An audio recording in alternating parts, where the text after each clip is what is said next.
The man accidentally discovered that his wife, who had just passed away, had been hiding an ultrasound from last year showing she was pregnant, but she had never mentioned it to him. Whose child was it? The question left him completely confused. So, at his wife's memorial, he confronted her parents in front of everyone. Did she tell you she was pregnant? Last year. Did you know? When they said nothing, Davis already had his answer. Why didn't you tell me? But what he couldn't accept wasn't the fact that it had been hidden from him. It was the cruel truth behind it. It wasn't yours. She was seeing someone. And I took her for the procedure. Surprisingly, Davis showed no reaction at all, because deep down, he had never really loved his wife. A few days earlier, Davis had been driving with his wife to visit her parents, but on the way, an accident happened. Whoa!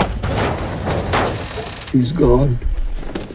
When he woke up again, his father-in-law, eyes red with tears, told him that his wife had died. But he didn't react at all. Looking at the blood on the hospital bed and the sheets scattered all over the floor, Davis remained strangely calm. Maybe because he didn't love her. He didn't feel the pain. He coldly wiped away the blood that had dripped onto his shoes during the car accident. Then, just as coldly, he walked outside the hospital room to buy a pack of chocolate. But the chocolate got stuck in the vending machine. He slapped it twice, but it still wouldn't fall. Helpless, he went to ask a doctor for help. The machine over there, my candy's stuck. It happens sometimes.